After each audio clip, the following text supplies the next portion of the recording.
smartest guys around are about to break it down like they won the game a million times. Well, actually, they didn't really win the game at all. Survivor know it all.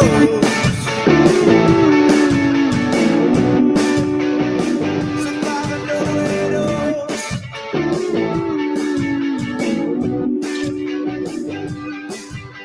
Stephen Rock went out and down. Got the game all figured out. They know it all. Doing? That was unexpected. I don't know about you, Rob. Steven. I've been saying for weeks, every week I come on this podcast and say a Gabler edit. Gabler, it's obvious. Winner edit. 100, no question in my Got mind. It's going to this. be Gabler. Please delete all future, all previous episodes of this podcast. Wow. Stephen, very interesting night. Okay. Really, I think this is like the time that we're probably, I guess maybe since Chris Underwood, and we weren't even together for that night because I was there in the building. But have we ever been this just gobsmacked about the winner of the season? Gabe smacked. You got Gablered. Gabler. Congratulations to Gabler on the victory. The victory that the assassin that none of us saw coming, put the poison in the King's Bowl, snuck in, got out, and got the big win. Unbelievable. Really unbelievable. In some ways, this is weird. I mean, I don't want to say it's weirder than Chris Underwood because that truly was an insane thing that happened when someone who wasn't even in Survivor showed up on day 37 and started. Yeah, right. But in some ways, just the fact that this person who was there the whole time, we truly, I mean, I guess he was hiding in plain sight, but I did not see him coming. Yeah. I mean, I did not. It's all throughout the season. I'm hiding in plain sight. And I would say in the podcast, like, boy, this is the third episode in a row. Gabler's, I'm hiding in plain sight. Like, why are they talking about this so much? But I thought he had the longest shot, even this week, to get to be the winner of the season. And we will help you make sense of everything that happened here tonight. That's what we do on the Survivor Know-It-Alls. I know people people are electrified on Twitter talking about this. Some good, a lot of people upset. We'll talk about everything, all the different perspectives. Why didn't Cassidy get the win? A lot of people are asking. I think we can talk that through as well. We'll take your comments and your questions here tonight live right after the episode. Make sure you're subscribed to Rob Is a Podcast, robisawebsite.com/subscribe, because I'm going to have exit press with all 5 of the people that were in this episode. That's going to be Carla, Jesse, Owen, Cassidy, Gabler. I will have that all on Thursday. And the winner of season 42 of Survivor, Marianne Oketch, will join me, and we will talk about what she thinks about Gabler becoming the latest Survivor winner. Plus, we'll have a Survivor feedback show. Brian Scally will join me on Friday for the Survivor feedback show. Stephen, to me, let me just give you my thoughts. Yeah. I thought this was super fun tonight. I know that Gabler was not many people's choice for coming into this of who you wanted to see win. When you got to the final 3, maybe Gabler was not your pick. I'm talking the royal you. Yeah. To right. You, the listener. to win the season. But if you can only enjoy a Survivor season when your favorite player ends up being the winner, you're going to be disappointed more often than not. And I thought this was just such a wild finish. And I think that this season was not really Gabler's journey. I mean, the story of the season was Jesse's journey. Yeah. And then I think that this was the scenario that I had called all week, the all hell breaks loose final 3 of Cassidy, Owen, and Gabler. And in that scenario, it was a jump ball. Yeah. And the jury liked what Gabler had to say more so than Cassidy or Owen. I was surprised. It really sounded like the decision was made in that final tribal council, which I've always said that never happens. And I'm curious, as the exit press rolls out, how much that is held up. But based on what they were saying tonight, it really sounded like the juror and this group kind of seemed to be a generous group in that regard. Like they weren't necessarily going to come in with this, preconceived idea of who, should win. So the idea that they gave each of these players a chance to explain themselves and justify their win, I think is a nice thing to have done. And it sounds like it was legitimately done. And Gabler did the best. I mean, Gabler had a really good final tribal council. Yeah. And I really think that as we're talking through the difference between Gabler at the final tribal council and Cassidy at the final tribal council, this was a season that had that was top heavy, that had power players, specifically Jesse and Carla. And even you could, include Cody in on that. The people that went out, 4th, 5th, and 6th in the game. Gabler was able to craft a narrative at the final tribal council that did not insult any of those players. It was, hey, I was laying in the weeds. You were the power players. You were the people. I just was like moving in between the shadows, and I did what I could just to stay out of the line of fire. And now here I am, and I made the fire, and I beat Jesse. But this was always my plan. Cassidy, to tell a winning story, has to sort of take credit from the big egos that are on the jury. And I think it's harder for her to tell her story of why she should win the season when she has to try to say, I actually did have a lot of agency over this move and this move and this move. And there are people on the jury. You saw that one moment where they're like, no, actually, that does not pass the smell test. Actually, that really had nothing to do with you. It's like, oh, okay. When Ryan checked in with Cody about did she influence the vote for me, or was I already the target? And Ryan was one of her big names because that had been a rivalry, going back to the pre-merge. So for this to be one of her big moves, and then for that to be fact checked on the jury was it took away a lot from. And Gabler took credit for no moves. So it wasn't, he took credit for Ellie move, which sure that was the one. That was the one thing. But go back to there's none of the moves that went on in the post merge game where things happened that Cassidy was involved in, but for her to take credit for those things kind of was in a way taking credit away from people that were sitting on the jury. So I think it was a very tough spot for her to potentially, if it was her and Owen in a final 2 and we both won 3 challenges, I persevered. I think that would have been like a very interesting final 2 between Cassidy and Owen, but they were eating Gabler up tonight. They loved Gabler. They were. That's such a tell. Yeah. At the final tribal council, the person that the jury, when the jury is laughing, that jury is about to go up and write that person's name down 7 times. Yeah. I mean, they were pretty friendly for the most part to all of the finalists, but yeah, they loved Gabler.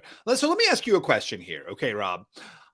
Is there a world where Cassidy tells the game, because Cassidy was in on all of the correct votes, which means presumably she was actually a part of more shifting power alliances than Gabler was.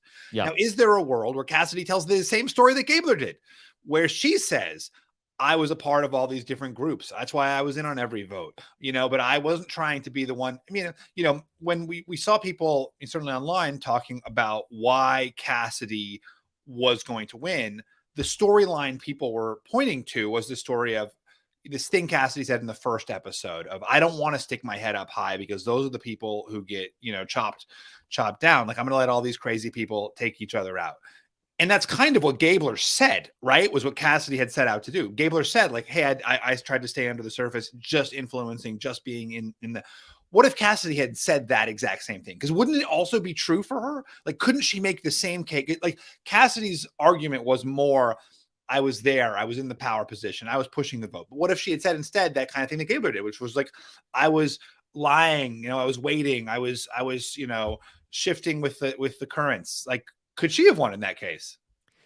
I think that it's probably a harder sell from Cassidy, because I don't know if she necessarily was doing that. I don't know if she, or like her vote was moving around and shifting between alliances, where she was sort of like she was with Coco, and then really once the Carla thing fizzled out, it seems like that Owen was her tightest ally, and Owen probably would have been a vote for her Right. had he been sitting on the jury, and maybe somebody like who could have been stumping more for Gable for Cassidy. I don't know if maybe there were forces at work either stumping for Gabler on the jury also, or we saw in that conversation between Carla and Cassidy of forces that might have been stumping against Cassidy as well. I think that relationship falling apart with Carla, I think, was a big point against Cassidy ultimately being the winner of the season. I think, and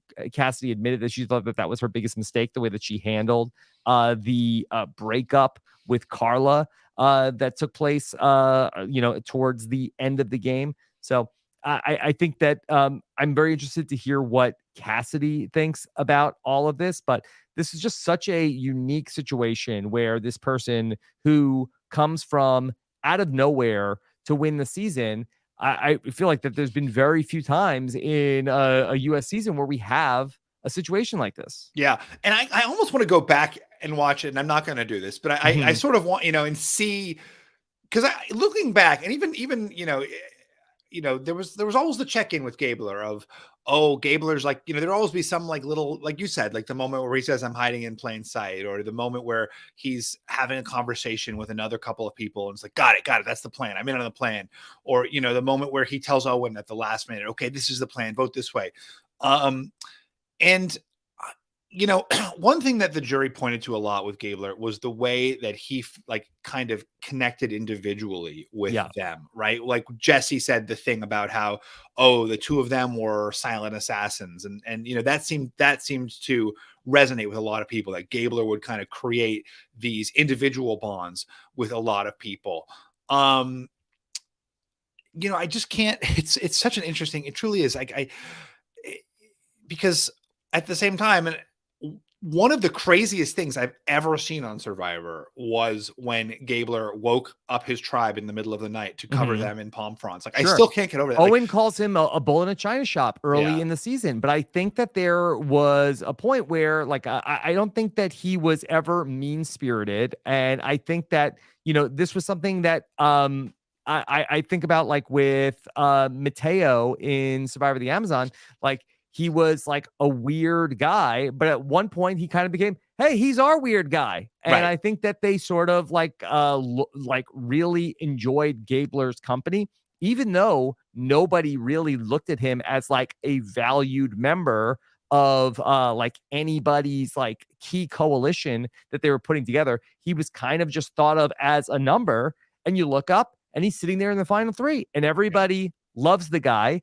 That he had a game that, he was not taking credit for any of the moves that were made. He just took credit for, hey, I knew the type of game that I was playing, and he didn't have to, like claim agency over anything that any other players felt like, hey, that was my move. That was my move. That's a great observation. That's a really good read on the situation.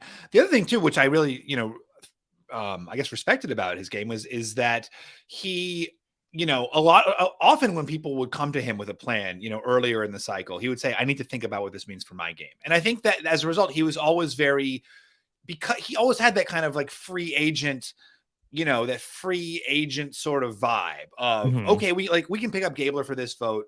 Who knows what what the future will bring with Gabler. And I think you're right that kind of, in this specific final situation, gave him a lot of credibility, I guess. I mean, in a different situation where there was someone who was more in control of a dominant alliance, that wouldn't hold up so well. But I think with against these two, obviously it did. We're talking about Cassidy versus Gabler. Do you think there's anything Owen could have said? Because Owen's whole story this season has been the guy who just couldn't, just all the near misses, never in on the right side of the vote, always, getting the football, yanked away just before he kicks it. But he also told that story a lot about himself. And I'm wondering if he sunk his ship to any degree by creating this narrative, this Charlie Brown narrative around himself, which almost became not just was self-fulfilling, but may have really influenced the way other people perceived him. Yeah, it's really interesting. You know, I broke down this scenario of a bunch of different times on the podcast of Gabler, Cassidy, and Owen that I referred to as the all hell breaks loose scenario. I saw it as a Cassidy win all week long coming in because I thought that Gabler and Owen were going to potentially be splitting the same votes that they were going after. And I thought that Cassidy could get to 4 and maybe those two guys maybe get 2 each. And then ultimately Cassidy ends up getting the win. Ultimately, those Owen votes all go to Gabler, and Cassidy loses a few of the votes to Gabler. And I think that for Owen, yeah, he did talk so much about, you know, how bad he did. Maybe he oversold how bad he had did at times in the game. I mean, he did get to the end, and he also he could have told a story like a Gabler about how he got there. But I was surprised that he did not get the Janine vote. For one, I felt like that he had been working with Janine and Ellie all through Baca. I mean, he voted with Janine all the way through. I was very surprised he didn't get the Noelle vote as well, because Noelle she was seems also to really be stumping for him, even in the jury.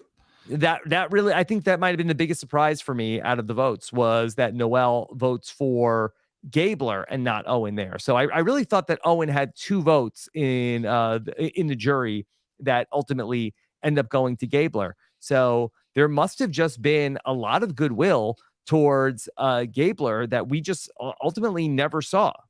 Well, and it also too could have been this, you know, this idea that I think it was Carla said at the reunion of them each having kind of a checklist for the different contestants that each of them kind of had to fulfill. And, you know, maybe they were looking for more specifically from Owen of what he really did. They wanted that sort of, I was out of the loop, but here's how I fought. And I think maybe he really emphasized his out of the loopness instead of his here's how I foughtness. Yeah. What do you think the checklist? Oh, go ahead. Sorry. No, I was going to say that I think that with going back to Gabler, like, I think that what the jury comes in and they sort of like, okay, this is how we see Gabler, and Gabler gives them back a version like, yes, this is what I was doing. And like, yes, that is what he was doing. Like, it totally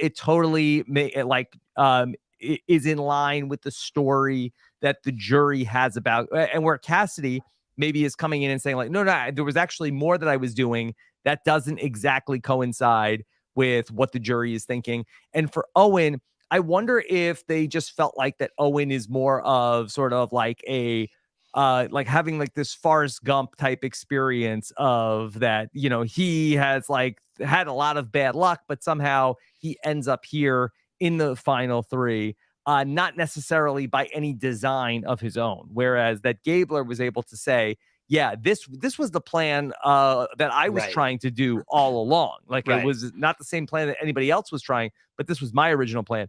Owen, like, this was nothing like how Owen drew it up. Right. But that's, I mean, I think I wonder, and again, like, it's so easy to do after the fact, you know, our possibilities, but like, is there a world where Owen says, you know, leans into that more? And I think that was sort of what his idea was when he was talking about how he was going to present himself at Final Tribal, but to say, this was not at all my plan, and here's how. I mean, at each vote, I don't know. I mean, because truly, like, at each vote, he was once again left out of the vote. So he really had an uphill battle here. What do you think, though, Cassidy? Like, how could Cassidy have presented herself differently? If you know, we're saying she maybe the way she presented herself as being in on every vote, as being, you know, a strategic driver, might have not jibed with the way that the power players, you know, conceived of the way, you know, of the game. Do you think there's a different way she could have portrayed herself?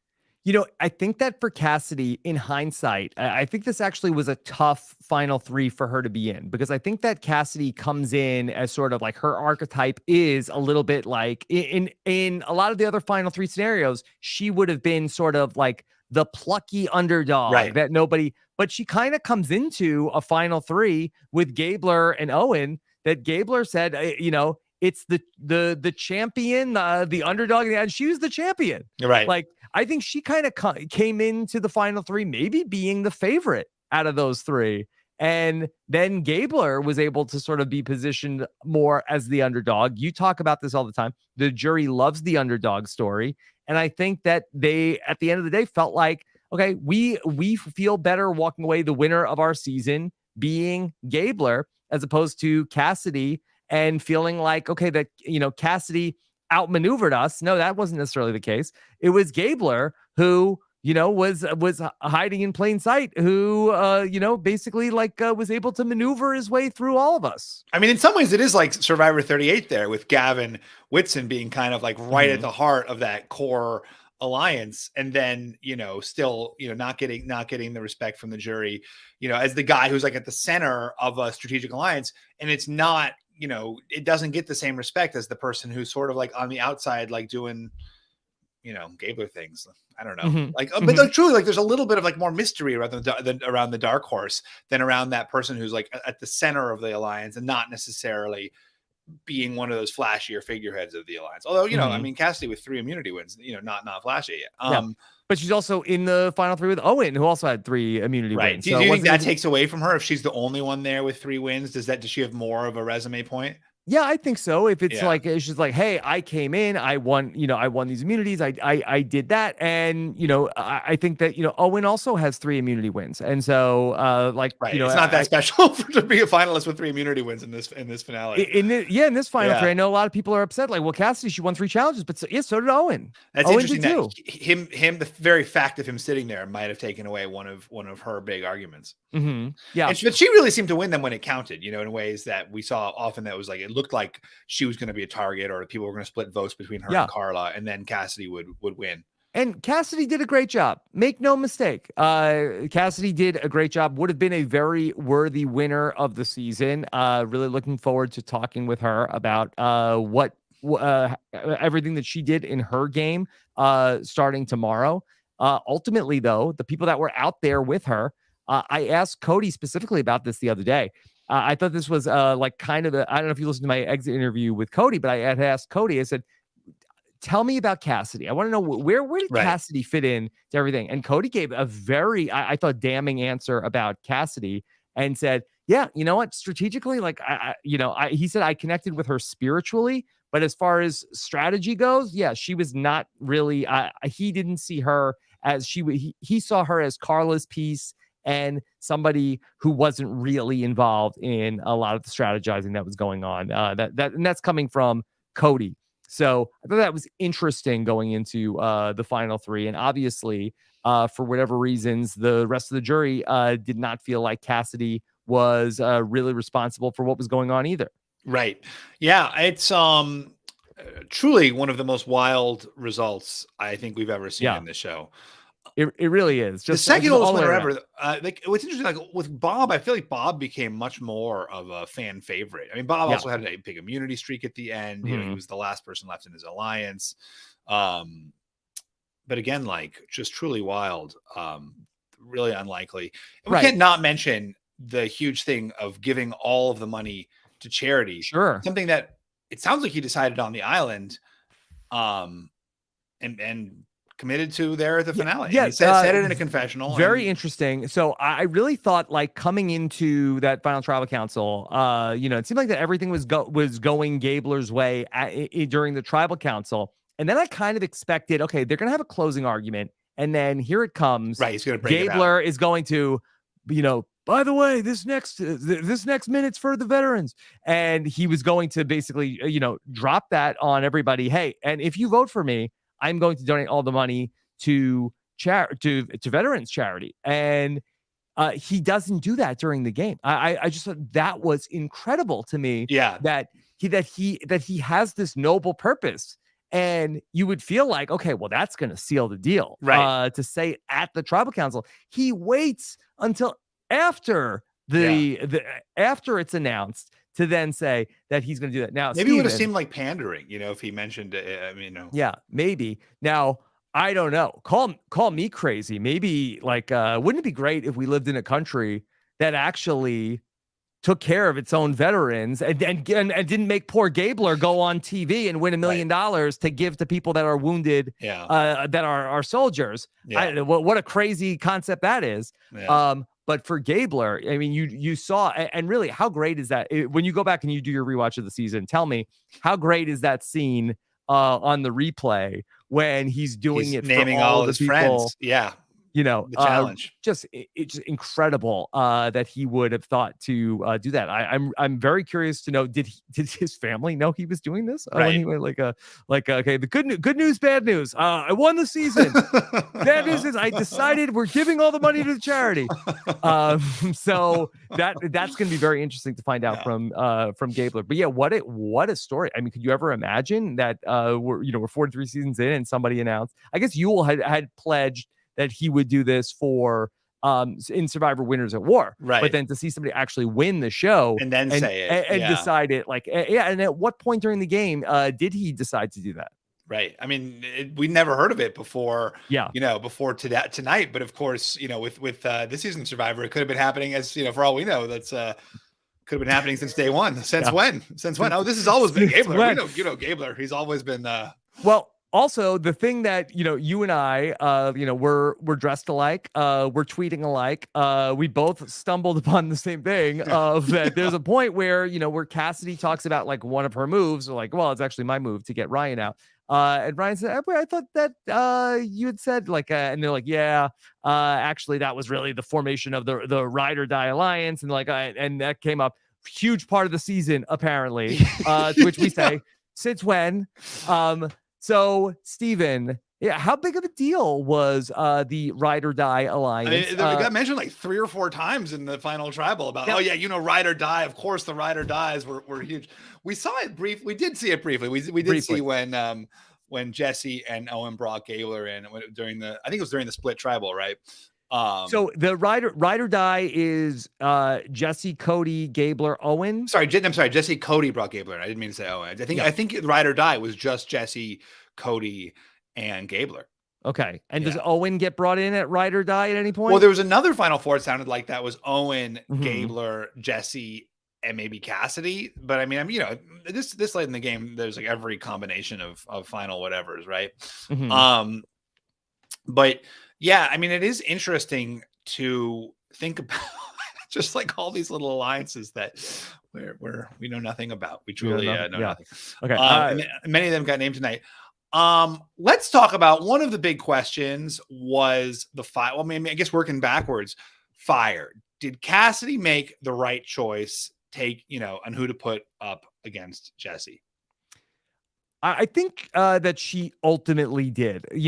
Cassidy was really like fixated on Jesse about, okay, I have to eliminate Jesse. And really, ironically, she was nervous about, I don't want to give Owen another thing. Right. Owen's already won 3 immunity challenges. And if I give Owen another thing, then he might ultimately beat me. So I'm going to actually put Gabler up in that spot, not realizing that ultimately it was going to be Gabler. I got the sense Jesse, and let's talk more about him when we go back to the way the final 5 went. I felt like that he did not really appreciate the way that Cassidy played that. Like I felt like that he seemed like obviously, but he's. Go ahead. I mean, the idea that he wanted Cassidy to step in against him is absurd. Like the idea that like it was like a big flashy move when Chris did it, but the idea that it should be the norm and in fact like frowned on to not do that is crazy. Well, I loved what Cassidy said about like because I would feel the same way. Like if in the final 4, so I have to win immunity twice here. Right. Like, hey, I won immunity. I won my spot. Don't make me have to give up my spot. I won this. Don't take this away from me. Yeah.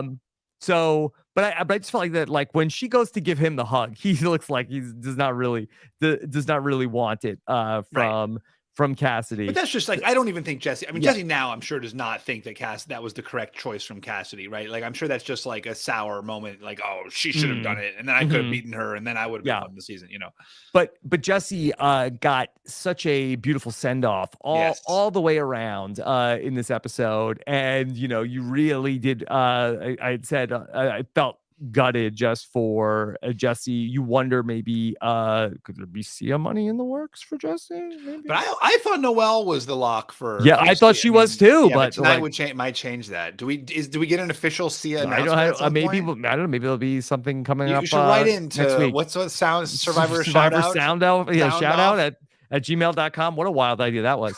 But then so Jesse, what an incredible job. Truly. What an incredible player. Just so much fun to watch Jesse. This is the Survivor Know-It-Alls. We do have 2020 hindsight. Yeah.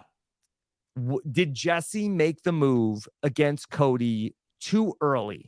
So I said at the time, and I've been, very good at my predictions this season. I said at the time that even if Jesse lost, I still think it was the right move because Cody would have had an idol that he would have played at 5, gets him to 4. Presumably Cody is the biggest threat at that point, and then Cody has to make fire. But I don't know why I think that Cody's a good fire maker. For some reason, I thought Cody seemed like he was a reliable, I would think Cody's a good fire maker. Yeah. And like decent in challenges.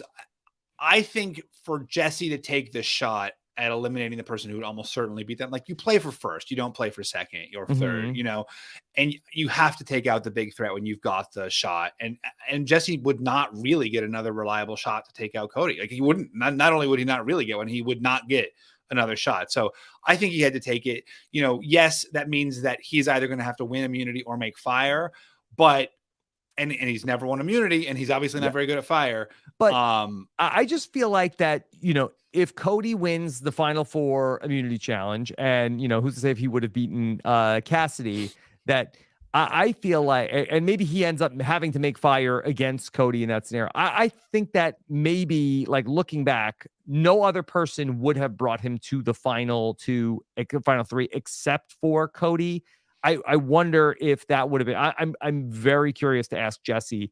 And I'm sure he's replayed it a million times, and he would know like what he should have done in hindsight. And of course, that it will never forget the amazing move that he made at the final 6. But taking Cody to the final 4, where Cody would bring him, where then the jury could say, Cody, you idiot! Why you brought Jesse to the final 3? And Jesse is able to tell his story, his family, like he just has cards to play at the final 3 that Cody, who doesn't know the show particularly well, does not have and would not be able to articulate as well as Jesse would at the final 3. But in that world, Jesse does not have his biggest move, and Cody has a huge move. Cody has his crazy blind side of Carla in that situation. Mm-hmm. So, and if you read, Dalton just had an interview with the jurors, kind of their thoughts going in, and it really sounds like Cody was the prohibitive favorite. So that was a correct read on Jesse's part, that Cody probably was the guy to beat, and that's even without this big Carla, Carla blindside that Cody would have had. So I think that, and then, just for Jesse to get taken by Cody, like that's not going to make any, I mean, I think that in that case, he is almost assured a loss. And so the idea of taking the swing to put yourself in the position to win, I think is a much better choice than basically being, certain that you're not going to win. Well, then let's talk about something else that Jesse could have done that I think you and I are on the same page about. Right. This is more of a, maybe a potential play that Jesse got wrong in this game. And maybe the first time he got something wrong at the final 5. Yeah. I saw you tweeted about this, and I had already been thinking it before you tweeted it. But gotta move fast in this rivalry. Yes. So that I thought that Jesse, the way he ultimately decides to go is he wants Cassidy out, and ultimately Cassidy wants to get what Cassidy was gunning for Carla. Cassidy said Carla was gunning for Jesse, right? Yeah, I think they all sort of wanted. Well, the weird thing was they all sort of wanted Jesse. It seems like, and so it seemed like the consensus was sort of forming around Jesse. So that Cassidy was the one that she wanted Carla because she felt like that she wanted to be able to. That was her resume point. Yeah, it was like a triangle. It was like Cassidy wanted Carla, Carla wanted Jesse, Jesse wanted Cassidy. Very strange for Owen to sort of be swayed by Cassidy's point. Oh, you want Carla for your resume? Okay, I'll go along. I'll go along with that. Let me help you build up the resume that may then beat me. So ultimately, Jesse is hoping, and really Gabler is the swing vote in this vote where it's Jesse and Carla like try to pull him in, and maybe if Gabler would have been on board, that maybe we would have seen Cassidy voted out at the final 5. That I think, and you think, that the way that Jesse should have played this was to tell like you could tell Carla ahead of time, like, hey, I got the idol. Okay. Yeah. Get all the votes on me. I'm Yeah. gonna write down Cassidy's name. Okay. Right. Look, like you don't try anything funny. I have an idol. I'm playing I'm this playing idol my tonight. idol, and it's going to be you. You're the only person I'm telling about this. Yeah, Okay. yeah. So you're either gonna get voted out tonight, or Cassidy is getting voted out tonight. And that and imagine how good this would look for Jesse's resume also, of like, okay, that, you know, and now's the last time to play an idol, and Jesse pulls out an idol, and then basically like Ben bombs Cassidy out of the game, where like there's 4 votes Jesse, and then the 1 vote for Cassidy is what sends her out of the game. Yeah. And Carla gets to stay. That would have been amazing. Or, I mean, presumably too, you know, Carla would have voted Cassidy. Yeah. In that world. Okay, 3-2. Yeah. Yeah. But, you know, maybe even they get Gabler I guess Gabler was not going to vote Cassidy. But well, I think if you tell Gabler what's going on, then he could potentially go back and like, hey, vote Carla, because you know, that he has an idol. Yeah, so yeah. But in that scenario, I don't know who wins the final immunity challenge. Potentially it's Owen. And Owen's poll is broken in this you know, in that I guess he broke the poll.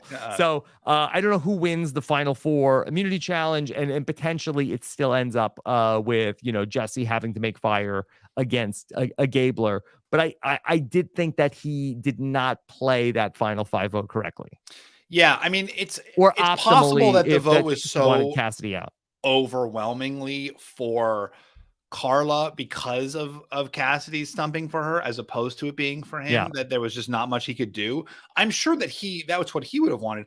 I mean, it's interesting, you know, he pulls the idol out before the vote, right? So nobody's going to vote for him in that scenario. And some people were saying, oh, that's a bad choice.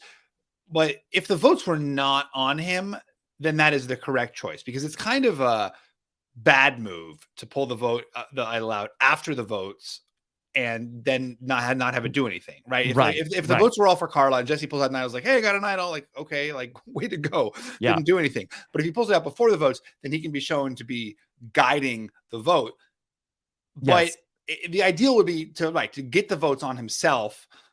My guess is that the votes were just going to Carla, and there was no way that he could.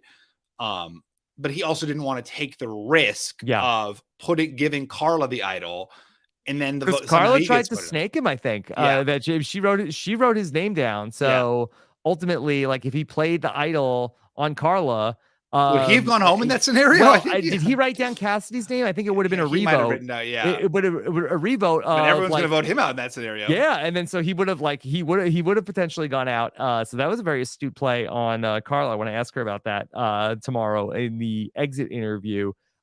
So, and maybe for Jesse, it was like, hey, like, it was a 51-49. I wanted Cassidy out, but I also knew I had to get Carla out. So it wasn't super important to my game to ultimately do it that way. So, you know, definitely curious to know more about what was going on there. We haven't really talked much about Carla, who ultimately has a great exit from the game. She ends up winning the word scramble and ultimately getting the advantage. Really comes down to whoever can solve the scramble at the final 5 immunity. Owen ultimately is able to get it, and that looks like a hard scramble. It was hard because you basically just had like tiles and then all of the blanks. So good luck. You cannot sign at a guarantee home. I mean, that's true. Yeah, you can't. Sure. Yeah. Sure. So Carla, she gets the Cerise send-off music. Yeah. The great final 5 edit, Stephen. I don't even know what you're talking about. I've been predicting a Gabler win basically since the start. Yeah, Carla was great, a very fun character. Just great. The whole final 5 I really enjoyed. They were, I mean, I want to also give, like, Owen, I really loved, and I want to speak more about how much I loved Owen, because I feel like we sort of gave him short shrift as just kind of the other guy, the 0 votes finalist. And obviously I have a lot of, He shouted you out. I can't believe we haven't mentioned it. Yeah, that's right. The most important part of the episode. Let's talk more about that. Yes. Well, and he named you first, Stephen. Yeah. That and then the other two were. Yeah. Are you the most prolific and well-known zero vote finalist? I think I must be now. I mean, I think I guess especially now Survivor Tokenchine's coming to Netflix. Yeah, that's right. My zero votes was being digitized once again. The and then the other two were of course from also my season. So I contributed to those no votes. Spencer and Yes, you didn't give them votes. Yeah, exactly. But he was such a fun character all season long. Like one thing I really loved about Owen, and I think because this is an extremely rare quality on Survivor, is that things wouldn't go his way and he would be like, oh my God, things blew up in my face. They didn't go my way. Like he would own it. And I think a lot of Survivor characters, contestants are inclined to say, yes, well, this was all part of my master plan. And, to kind of recontextualize everything as being something they intended or something they knew was going to happen.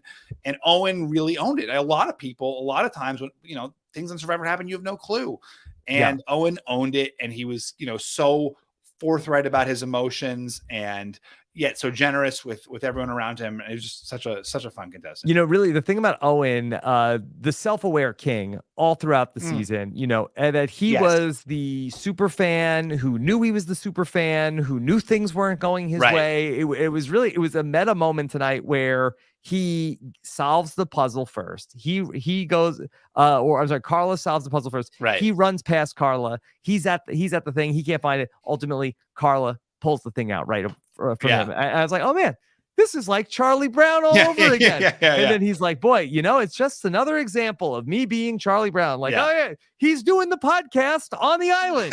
We don't even, he knows what this all looks like. Yeah. And so, and that was him all throughout the season of like, oh, I'm imagining myself in the credits and I'm imagining this is happening. And so that he just like always knew how and he had very little at times the ability to control the show or the movie that he was actually in, but he knew like very well like how he was seen on the show and where he stood in everything that was going on. Where did it go? Like, why was Owen always out of the loop? Like, what was it about, what, I guess, is it like once you're out of the loop, then no one is going to loop you in? Like, what was it about Owen all season where he did seem to constantly be, that's a great question. I think that he was like never quite like in the group that was controlling things. And I think that because maybe it was sort of like where that he was always like maybe coming to things late, but then there were other things that were happening secretive that were not necessarily that he was not necessarily involved in. I'm thinking about like after the merge is going on, like he was a big part of working with Dwight. And then when Vesey and Baca started to get together, and then he did not have a good read on that Jesse and Cody had slipped away and were going to be voting with Coco. And then ultimately, he kind of then got frozen out on the Janine vote where, he was looked at as sort of like a person who was a challenge threat. And so I just felt like that people didn't really want to ever give him like the real tea about what was going on. Yeah. And he seemed to be somewhat partially maybe because he was so loyal to his original group. Like he really stuck with Baca, like you're saying, basically like well past, Baca's, sell by date. And, and then of course there was initially the Baca Vesey alliance, and he kind of like stuck with that too long. And in some ways it really could have been just, he was like too, locked into these alliances that he was a part of. Mm-hmm. It is funny. Wasn't there something early where Ellie had said that Owen and Gabler were like her two? Sammy, I think. Sammy. Okay, they were the two sons. Okay. Well, then that's not so funny then. Mm-hmm. I was gonna say if it was Gabler, then it would have been funny. That two sons were. And Gabler really, in the beginning of the season, he had the opposite of self-awareness. That he wasn't doing well physically. Yeah. I mentioned Owen called him a bull in a china shop. He said basically after the first challenge, vote me out. I mean, what a sliding doors moment that was back on episode 1. Ellie was like, maybe, really. We blew the challenge. Yeah. Vote me out. I'm going to just play my shot in the dark. And Ellie's like, no, Gabler. You stay. You stay. Mariah is going home tonight. And ultimately the whole season, and I wonder if ultimately Ellie did Gabler a favor when she was like, hey, see what you get when you trust Gabler. Yeah. And, I think that she kind of felt like, okay, well, I'm poking a hole in his game right now. And Gabler talks about that as the moment of like, and he Right. branded himself the Alley Gabler. Right. Like we thought it was just in his confessionals, but I think the jury really ate that up. They Yeah. loved the idea of like, oh, yes. Oh, that is what he did. He was like so visible, and then he went back down under the surface, and we didn't pay attention to him. Yes, like that's exactly how we saw him.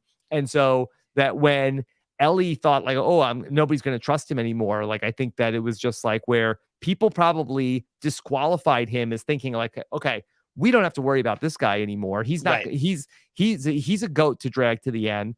And ultimately, like turned out to not be one. Well, what's amazing about that move, and we sort of joked about this at the time, was that, oh, well, I guess Gabler's got a resume now. I think that's really a part of his win. No matter what, he had this like one decisive move that was unquestionably his. Ellie like pointed to him. So like you could always say, well, Gabler had this enormous impact on the season, like this huge vote, right? What probably one of the more decisive votes of the season. Right at the foam merge, and nobody knows what's happening. And Gabler is the one who says, this is what's happening. And then it happens. He unquestionably had a big impact on the season. There's no, and that couldn't be taken away. Yeah. And at the same time, he also had zero blood on his hands. Not one person went out of the game, with the exception of Ellie, who was not on the jury, saying like, freaking Gabler. Right. Not one person. And maybe that's the way to do it, is like, because like the new Survivor meta is just like, whoever's the threat gets taken out next. Like make a big splashy move and then disappear. And then like, right at the end, be like, hey, remember that big splashy move? Yeah. One thing that looked like an emotional move. Yeah. So it was not even the kind of thing where it looked like, oh, this, even in the real time of like doing the podcast and everything, nobody's like, wow. Yeah, maybe you gave the fishy to Gabler, but nobody was like talking about Gabler as like, okay, well, now he just made a big move, so everybody's going to come after Gabler. That we thought, okay, Gabler, he will definitely be, and I know I said it on the podcast, Gabler will be in the final three and will be the 0 vote finalist. Never in my wildest dreams did I imagine Gabler getting to the end and winning. Yeah. Yeah. Truly. And that's fun. Yeah. That's fun. I know everyone's like, whoa, where did this come from? Yeah. But so I saw an interesting thread on the Survivor subreddit, and I don't have it handy to give credit to the person who wrote it, but I'm sure it is still there. And the thread basically was saying that Survivor in the new era does not necessarily edit from the player's perspective, but edits from like how the players saw the season while it was happening. And this maybe was the story of like, if you were out there, maybe you saw the season as like, oh, it's Jesse, Carla, like Cody, those are the three players. And then this was just as surprising to the players who were out there as it was to us, the viewers, of Gabler. I mean, he was there the whole time. That's a good observation. I like that. I got to think about that. That's a really interesting. I mean, I really got to cool on the edit analysis because I was just way off. I mean, I've been so consistently new ball game. The last new ball. Well, it really is. The last 3 seasons have been dramatic, and I, it's hard to. Yeah. But we can't really yet tell if it's a consistent. If there. I mean, maybe if there's consistencies to how they're presenting the winners, or maybe other people can. I certainly can. Yeah, because all 3 very different. But I feel like it holds up a little bit. Like, Erica was somebody who was like not really heard from much. And then, kind of like with, in that final 3, okay, that was the winner of that season. And Marianne was omnipresent. You heard from her constantly. Right. But people didn't really take her as a strategic threat up until the very end of the season, which I think is also like how she was perceived by the other players. And Gabler, he's around all the time. We never forgot about Gabler, but he was hiding in plain sight. Yeah. He was hiding in plain sight. He kept telling us he was hiding in plain sight. He kept telling us that he was the assassin. We're like, okay, sure. Yeah. Gabler, whatever. And then ultimately he's the person who takes out Jesse in the fire making in an all-time record breaking time. Yeah. And we see like the kind of person that he is, and what and he has he works on the hearts, and he has a big heart. Yeah. And ultimately, he's a person that this cast felt like was very easy to root for. Yeah. That's right. Yeah. Okay.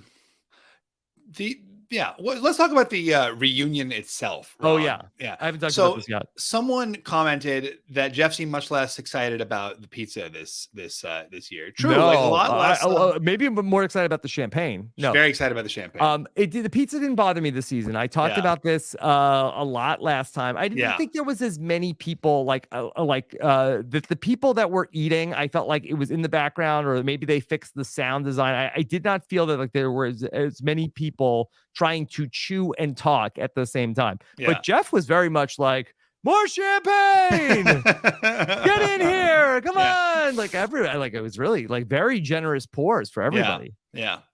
So I did think this was probably the best of the three, and tell me if you felt any differently about it. I thought they did a pretty good job with this Survivor after show. Not as much, like what was it like? Like explain the new era. We went back, we had some like different scenes that we showed from earlier in the season. So I thought overall the Survivor after show was pretty good. Yeah, I thought they basically hit like the biggest moments, while also giving some insight into other things. James talking about his human weak moments was great. Noelle, of course, talking about her own struggles with self-doubt was great. And then you've got Cody kind of talking about losing the advantage, the beware advantage. By the way, what a great, like, wonderful, humble remark from Cody, that like he just felt lucky that Jesse dragged him to the final 6. Like Jeff said, like he really could have, like, I could forgive him, it was between the two of us.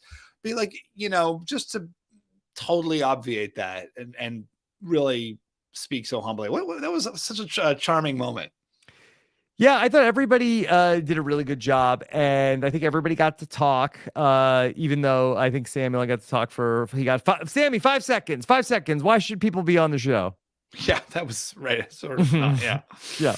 So a real ticking clock there. But overall, I thought that I feel like they're getting better, which is a progress. That's what we like to see here with the Survivor after show. We also got a sneak preview at season 44 of Survivor, which looks like that they're going full co-wrong on this one. Well, oh gosh. Yeah. Yeah. So yeah, it looks like it's going to be very intense. Survivor 44. I guess so. So I thought that, I guess it was supposed to be dangerous fun. I guess we've just gone like full, drop the fun, keep the danger. Yeah. Which I don't know if anybody was asking for that. Yeah. Stephen, we talked about a lot of different things. I want to get the audience to give us their questions here on Survivor finale night. Also, I just want to highlight the opening of the show tonight. We got a little bit of a makeshift Survivor opening title credits a little bit.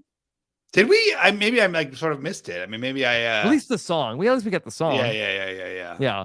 So that was exciting to get that back. I'm trying to think if there's anything else of note to highlight. Otherwise, why don't we just go ahead and remind everybody about something that's coming up next week. Next Wednesday night, the first non-Survivor Wednesday, we will be talking Survivor once again, as I am bringing you a special presentation called The Year in Survivor. Of course, our sister podcast network, Post Show Recaps, has been doing the year in different shows. And so we are co-opting the idea. We will have specials coming your way on The Year in Survivor, covering the 2 U.S. Survivor seasons, plus the Survivor South Africa season and Australian Survivor from 2022. Plus, we will also bring you a This Year in Big Brother special as well, and a This Year in The Amazing Race. So we can talk about all of the trends and big things that we saw in 2022 in the year in some of our favorite shows. So the year in Survivor, that's going to be myself, Mike Bloom, and Shannon Gus. And that's going to be coming up next Wednesday night at 8 p.m. Eastern, and that will be live. So 1 week from tonight, and I'm sure we will learn much more between now and then. All right, Stephen, let's start to get to some questions. Not too late to get some questions in. Just write them in the chat, and we will flag them. Okay. All right. Great first question from Brienne. Robin, Stephen, do you think the season will be remembered more for a Gabler win or a Jesse loss? I think the Gabler win, because I think that just like this is very early, early minutes of this, digesting this, news, but I had a lot of the sense I got from my friends who watched this show was that they were not into this season, that overall they found it to be kind of a boring season of Survivor. Yeah.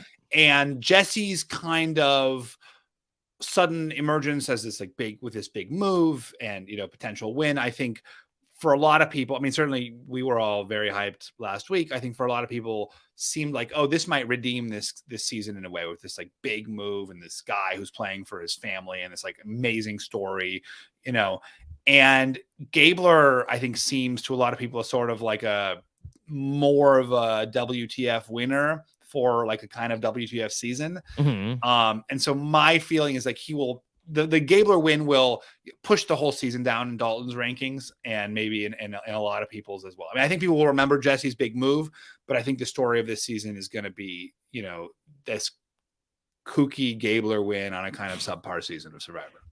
I'm just trying to think of like what can we compare it to? Like, I kind of feel like that in some ways, that you have Survivor Gabon, and certainly with Bob as a winner. Well, Bob was a big fan favorite.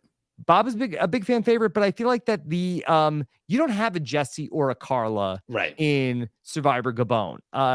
Like you don't have, with all due respect to the cast of Survivor Gabon, like there aren't really players on the caliber of like some of the like all-time greatest game players, you would probably say, who got picked off there in that season. And so it's very train wrecky. This was a season that looked to be sort of like stabilizing, where there was a couple of power players at the top and then they all got picked off. And it ends up like being kind of a train wrecky final three. And I'm sure the chat probably has some examples of that where but Gabon had much bigger personalities. I mean, to me, sure, and Gabon, and this was much. It had great characters, but not necessarily big, broad personalities. I mean, I really think Survivor 38 is not a bad comparison. I mean, just for the way that kind of, you kind of have this like winner for, and then you had obviously Rick was Rick was a big character all season. I don't know, nobody on this season I think was as big a character as Rick. I know Rick not everyone is as big a fan of his as I am. But what a huge character. I don't think So, I think this is going to be one that's going to be, tricky to process here. It'll be, I think that, look, as somebody who's talked about this show, I think this is the 24th Survivor finale that I've gotten the privilege of getting to podcast about. When we have things that are unique, that haven't happened before, like this is very fun. I greatly enjoyed this show tonight. It did not go as I expected, but I really, especially like the last hour of the show, I was glued to the TV. Yeah. I mean, it was a really compelling, and truly, like, as pure television, if Jesse had waltzed into the final 3 and won, it'd be a lot less of a question, a lot less of an exciting final tribal than this was. Sure. Obviously, maybe a more satisfying result, but maybe less exciting television. Okay. How about how about this question from Honey Bear? Honey Bear says, how did Gabler's low profile game beat Owen's underdog story? Is this just an example of how important social relationships are? I mean, we've been talking about this a lot through the lens of Gabler versus Cassidy, but what about, do you have any thoughts on why Owen's underdog story couldn't beat out Gabler's? Yeah, I mean, I think for Owen, it was always being on the wrong side of the votes, right? Always, I mean, like Owen's big underdog story was how he was not in on the votes. Yeah. And I think for Gabler, his story was I was in all the alliances. I had all the paths. Mhm. And I think he sold that well. And for Owen, I think that was maybe a harder. And again, like I do think partially that was just the way Owen portrayed himself. And but he seemed to have an accurate. I mean, the jury seemed to read him that way too. I wonder too. Like James was an early juror. Obviously, had some harsh words with the mayor of Ponderosa. Owen, yeah. No, I'm sorry. Not Janine was the mayor, but yeah. James was there right at the start. And I do think that the jurors, right, can kind of affect each other, obviously. Yeah. And I think the most influential jurors are the first people off and the last people. Like the first people set the tone of the whole thing, and then the last people, they come out with like all the new intel. And it's possible that James having this sort of negative relationship with Owen hurt Owen's game with the jury. It's possible that Carla having like, some heated words with Cassidy at the end hurt Cassidy's game. Yeah. I think that also with Owen, like I think his story was not quite the same as Gabler's story. Like Gabler's story was sort of like, hey, I was the supporting character. I was the wacky neighbor in all of your sitcoms. I was basically just somebody who was like, I was working with you. I was working with you. I was working with you. I wasn't the important part of the plan, but you all felt like I was with you.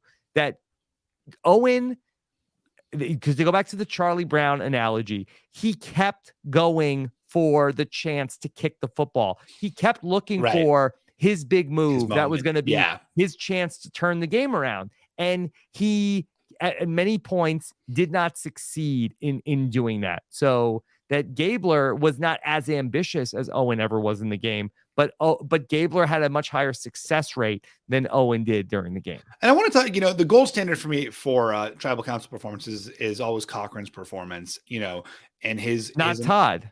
Well, Todd is up there too, but I think Todd obviously. Well, Todd is I think the agreed upon gold standard. But one thing I've always loved about Cochran's specific and Todd does something very similar actually. Todd sort of goes through like, oh, Jean Robert, like you would have beat me, that's why I had to take you out.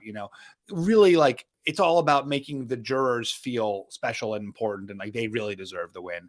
And and Cochran too. Like Cochran's whole speech is, I'm not the smartest. I'm not the most athletic. I mean, I'm not the most athletic. I'm not even the most strategic. I just had the best timing. I just was fortunate enough to get rid of all you amazing players, before, and that's why I'm lucky enough to sit here. And that's sort of what Gabler did. I mean, kind of what you're saying is like, I'm the side character on your adventure, and I happen to be sitting here. Like, let's celebrate. Isn't that nice?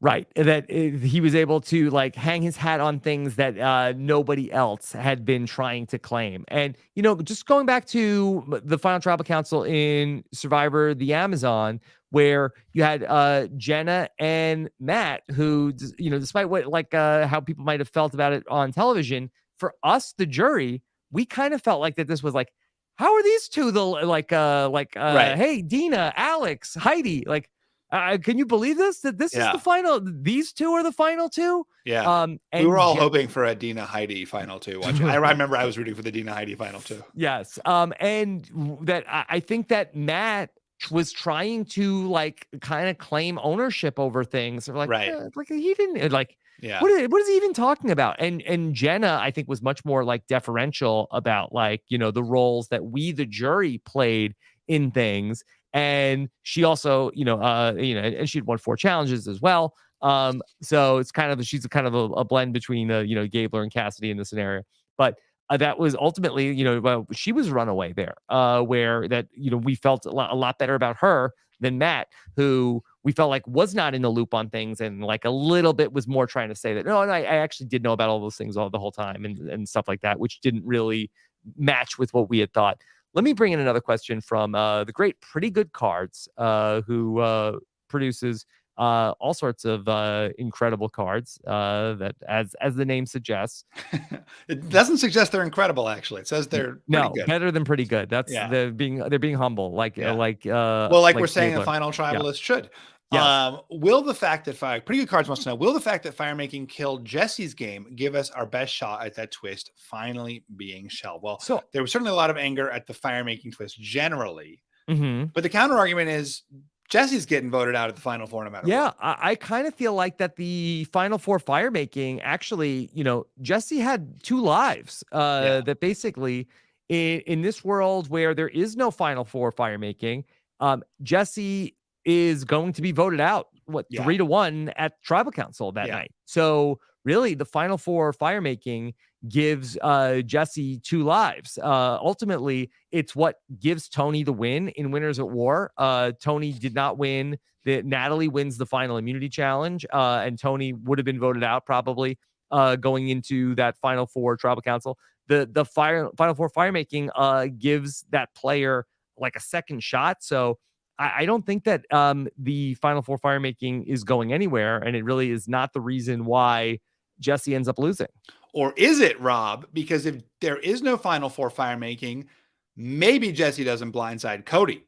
Mm-hmm. Yeah, that's possible. That's possible. Also, and then if you have a Cody normal goes to vote there. gets voted out at final four. Yeah. because So maybe he's it's the biggest threat. indirectly. That I think that is definitely a valid point against it. But as far as it being like directly the cause why he loses the game, that is not the case. Yeah. And again, in this world, Jesse does not have a signature move. I mean, I think the thing we've learned about Jesse is like before that move, he was really seen as like the shadowy figure. And a lot of people didn't have a sense of how great his game had been, throughout the whole season. And that Cody was more the front man of that band. Mm-hmm. Okay. How about okay. Rachel wants to know, it seems like Cassidy wasn't seen as making any of her own moves by the jury. Could she have swayed the jury by taking on Jesse in fire, or was it always going to be Gabler? Yeah, I mean, I guess she could have, like, if she would have beaten Jesse in Final Four fire making, yeah, I think that probably would have changed the narrative of, okay, she went and slayed the dragon. Yeah. But, I just hate the idea that you have to do that. Right. No, it's wild. I mean, Omer tweeted, about we used to ridicule Eric Reichenbach for giving up immunity, at the final four. I mean, obviously slightly different because, in there's the final five, yeah. challenge or final five. And now suddenly it's the de facto thing to do is give up your immunity to somebody else. Mm-hmm. Yeah. Oh, you have to. Otherwise, then do you even really want to win? Right. If you're not giving up immunity, like why on earth would you give up the immunity? And also, like, she won her way there. I mean, if you're someone like Chris Underwood who truly had done nothing, it made sense. But I mean, you had made that point that Chris Underwood, really hurt Natalie in Winners at War because, right, the fact that Chris Underwood did it has created this insane standard for everybody else who now, you didn't give up immunity. That's even worse than winning. Like, better to not win immunity at all if you're not going to give it up. Sure. Yeah. But listen, if we are ever like in some crazy world where they invite me to go play Survivor and I somehow win the final four immunity challenge, I'm never gonna like give up my immunity and make the fire. Get out of here. Unless it was, I mean, no. I mean, there's some scenario. If it was against someone who truly did not know how to make fire and you were really good. Yeah, I guess so. Maybe if somebody was like a corpse of a person and they're like, okay, fine. Yeah. Fine. If I've worked it. It's you versus Mark the chicken. Like maybe. Yeah. Okay. Let's see. How about this question, Stephen, from Bat Jones? All right, Bat Jones 22 wants to know, what pre-juror do you think has the best chance of returning? Please answer. I am a Swedish chef. That's a fun game. I mean, pre-juror to return. Ellie's got to be up there. Yeah, I think it's probably Ellie, Dwight. I was think good. Are two of the. If I had to pick one pre-juror, I would pick Ellie. Maybe, and number two would be Dwight.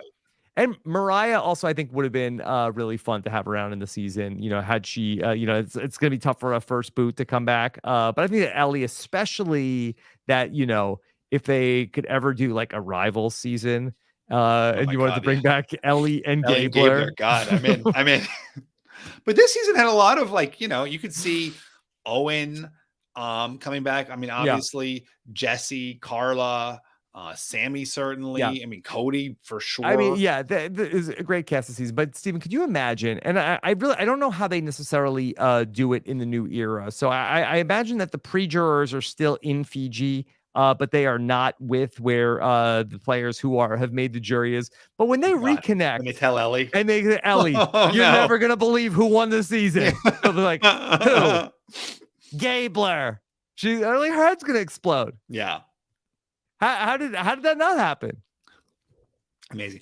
I mean, Cassidy and Owen's faces. We've never seen a reaction like that from losing finalists. When I mean, I guess we've not had the opportunity to see a lot of in the moment reactions like that, because normally the finalists know who wins before the votes are read. But that was wild. They were absolutely flabbergasted. Mm-hmm. Let's just see if there's anything else that we haven't talked about. Let's see. How about all right, let's do one more question from little H, Steven. All right, little H wants to know, in a different multiverse, Cassidy drops her tower. Does Owen have any chance to win with a bent pole? Sounds like no. And does Gabler win and we see a Jesse versus Owen fire making? Well, this is interesting. If Gabler wins that challenge, he's putting himself into the fire. I think actually he wanted to make the fire. I think Gabler would. Yeah. So, but also he was very confident in his own fire making skills. Yeah, and interesting enough, so like Jeff says at that point, like, wow, it's like we've got 3 people here who want to make the fire. Like, no, Jeff, no, you have 2.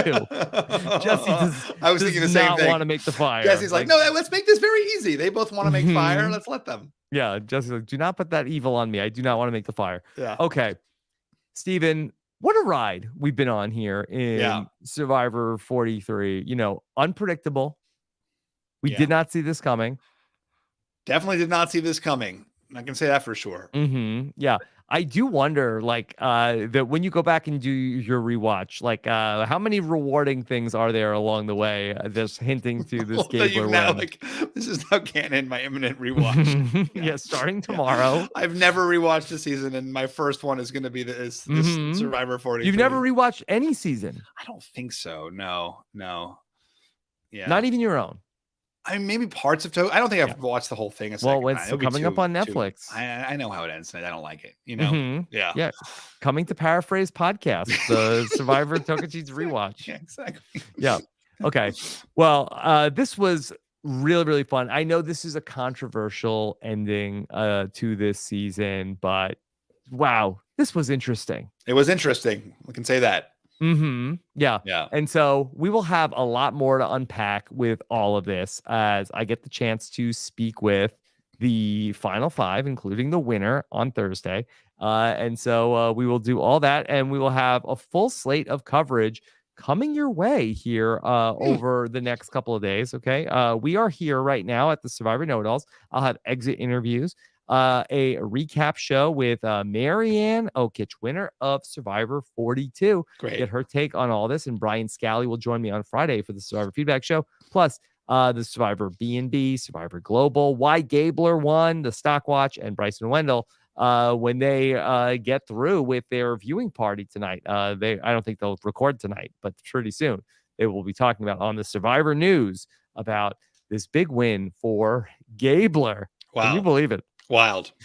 I think I'm dreaming. Is this a dream? I truly, like, there was a moment where I was like, this is not really happening. Is it? Is this really, like, this is the whole thing feels alternate university.